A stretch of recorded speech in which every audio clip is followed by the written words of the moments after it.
I'm just checking to see if they've made any changes yet because, you never know at this point. So it's 4:30 on Tuesday, December 1st, a day when we should have been playing the Ravens tonight, but that got pushed back to tomorrow afternoon. So by the time we get to tomorrow afternoon around this time, hopefully the first half will be over by this point, assuming the game still gets played, which I think at this point it should be getting played now because they would have said something about it being moved back to potential Week 18, but it's been a chaotic week, and, of course, last week we were supposed to play them on Thanksgiving night. The Steelers were supposed to play the Ravens on Thanksgiving night, and then that got pushed back to Sunday afternoon. Then it got pushed back to Tuesday night, and then it got pushed back to Wednesday afternoon because of the Rockefeller Center Christmas tree thing, which, if you've seen the tree for that year, it perfectly sums up 2020 in a nutshell. If you've ever seen the pictures of the Rockefeller tree for this year. But we're not talking about the tree today. We're finally talking about Ravens and Steelers Part 2. We are finally getting this game tomorrow. We hope. You never know at this point. And as of right now, the Ravens did activate 4 more players off of the COVID-19 list. So they're getting some people back, but there's still a ton of people there. Lamar Jackson's not going to be playing tomorrow. Guys like Calais Campbell, Mark Andrews, those guys, those are top targets down there. Top targets for the Ravens. And Willie Snead, one of their big wide receivers, is not playing tomorrow because he's on the list as well. Yeah, so it's going to be RG3 again. And at the starting quarterback, there is a possibility that Mark Ingram and J.K. Dobbins, who were on the COVID list last week, I think they were the first 2 that were placed on the list when that outbreak started in Baltimore.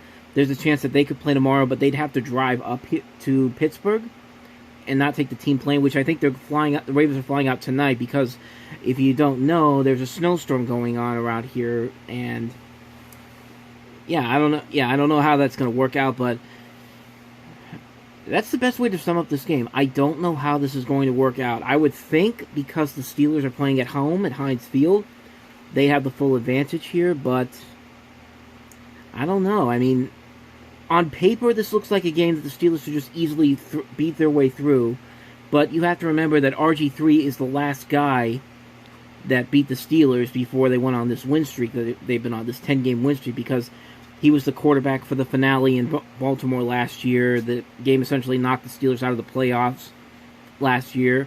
But I don't know. Like, my thinking is that this game should be easy for the Steelers, which are facing the backups, and Ben Roethlisberger's there now, and not Mason Rudolph at the forefront at the starting quarterback position. But I don't know. Like, I'm concerned. I still think the Steelers will win this game with ease, but I'm curious. I'm curious about what Baltimore is going to do to try to win this game, because they have to win this game if they're going to have any chance of not even winning the division, but making the playoffs. Because Steelers beat them, they're out of the playoff picture. They could still, not even say that. They're out of the division winning picture, but they're still in the playoff picture. But Cleveland is now the second team in the division right now, and that could be. And now you got to worry about them getting there. Like, if Baltimore, I think, could still win out and potentially sneak into the playoffs as a wild card, especially if another team has another outbreak that would cause the NFL to have a Week 18. But, and I should mention that the Steelers do have players on the COVID list as well. James Conner's the biggest one. That was on Saturday. Stephon Tua is not going to be in the game because he tested positive on Friday. Gerald Hawkins is on that list. I can't remember who the fourth one was, but Kevin Dotson was on the COVID list, but now he's off of it, so I guess he can come back in tomorrow. Let me see if I can find out who the last one is. That Isaiah Buggs was the last person I was thinking of, and he's actually activated from the COVID list, so he should play. And let me think: Friday, Saturday, Sunday, Monday, Tuesday. I don't know. I think. No, I don't think Stephon Tua could make it if they play on Wednesday, even though he was on the list on Friday, and 5-day period, Friday, Saturday, Sunday, Monday, and Tuesday. I don't know. I don't know if they're going to do that, but I think they said they're going to put in 6 different defensive linemen to help fill the void left by Stephon Tua. And this is a big game for the Steelers, and not just for the Ravens, but also for the Steelers, because essentially the Steelers, they would need to win this game. They need to win against Washington, which is now on Monday because of the schedule changes. And I think that's all they would need to do to essentially clinch a playoff berth. Maybe get the AFC North if the Browns lose to Tennessee this weekend, which there's a good chance they could probably do that. But this is a big game for them. This is a huge game for both teams. And the Ravens are going to be depleted, but unlike Denver, what we saw in Denver last week, where Denver was forced to use a practice squad wide receiver as quarterback, Robert Griffin III is not on the same level as Kendall Hinton. Like he played very well, like in that game last year against the Steelers, and that could be a big problem coming into this game. But I think the home field advantage helps the Steelers. If the Steelers were going into Baltimore for this particular game, then I'd probably say something different. But I still think the Steelers can win this game. I think they can still make it to 11-0. And at this point, they're going to have to stay undefeated if they're going to hold on to that number 1 seed, because Kansas City is right there waiting for them to make a mistake.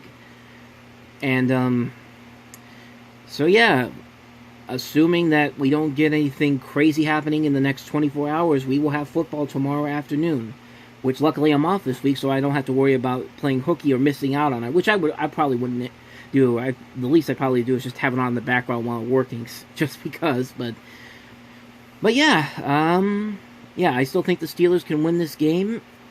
I hope they win this game. I really hope Baltimore doesn't win this game and then they're the heroes because of, even though this whole thing started off with them, it's their fault. The organization is what happened in their organization is their own fault for why this expanded, because they had a guy that wasn't listening to the COVID rules, and look at what happened. Almost 23 people were on this list at one point, this COVID list, and now this has happened. So again, I think the Steelers win this game. I hope Baltimore doesn't win this one. We're just going to have to wait and see what happens. So hopefully by the next time you see this, we'll actually have a game. Make sure to check out the FanDuel Sportsbook app or website for the most up-to-date odds. Time now to beat the bus, and I would like to thank the Washington football team for their win over Cincinnati. Things are good. Things are good, Jerome. I'm back on top by just one game. I have 31 picked correctly this season. You have 30. I'll be trailing with 28. With the Steelers' uncertainty, we're leaving that pick off the docket this week, although we would all take the Steelers to win on Tuesday if the game is played. Going around the rest of the AFC North, the Browns at the Jaguars. The Browns in second place, by the way. We all have Cleveland winning. The FanDuel Sportsbook line as of this show taping is Browns by 6.5. The Giants at the Bengals, possibly putting the G-Men in a tie for first place. Just crazy to believe. The Bengals without Joe Burrow. We're all going with New York in this one. The Giants are 6-point favorites. And Sunday Night Football on Channel 11. The Bears at the Packers. The Pack 8.5-point favorites, and we're all going with Green Bay. On our app and website.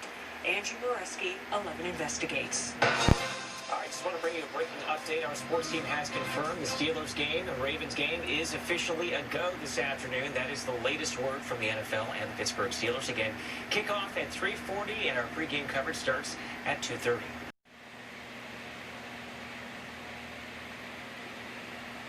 Well, the Steelers smoke-played it long enough, and John Harbaugh is irate. Honestly, I'm not even surprised at this point they're starting off slow, but wow, both teams look really sluggish going into this game. I mean, the Steelers are leading it right now, 12-7, but this is a game that I feel like the Steelers, the fact that the Ravens caused all these delays, the fact that they have to play these backups, the fact that the Ravens keep trying to push this back until they can get everybody that they can back in here. You would think this would be a game that the Steelers would, want to try to beat them considerably by. I mean, it's still early on, but only down by 5 when the Ravens had a chance to get a touchdown there at the end of the game. The only reason not even at the end of the game, the end of the half, but the only reason the Ravens didn't get in is because of their horrible clock management. But for the Steelers, they got to be better than this. I know they'll make adjustments in the second half, but they've got to be better than that. They have to be better than that to beat the Ravens. You do not want the Ravens to win this game and to watch this town completely lose its mind because the Steelers lost their first game of the season because they underestimated a depleted Ravens team. It's just, and they're making mistakes. You can say it's because of the fact that, hey, they've been gone for 11 days. Some of them can't even go to the facilities because of the COVID outbreak, but you still got to play better than that. I mean, they had days before that. The Steelers had days before that to get ready for this game, and they're sluggish coming out of the way. Like, I can't believe how bad they are, especially in the red zone. They're supposed to be one of the best red zone offenses in the league right now, and they've had so many drop balls in this first half that, I don't know. I'm conflicted. But this is going to be one of those games where it's not going to be a cakewalk, isn't it? This could get ugly quickly. This could get real ugly real fast.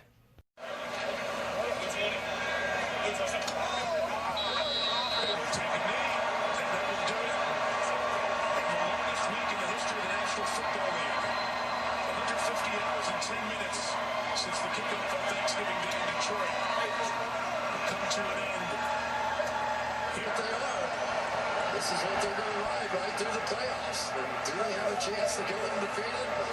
They're still alive. And Steelers already undefeated. Marcus Allen, Penn State guy. Well, I'm not usually the biggest fan of the phrase ugly win, but boy, that was an ugly win. I mean, for the most part, the Steelers' defense did their job. They kept the Ravens from scoring until one play when they put Trace McSorley in that went to Hollywood Brown.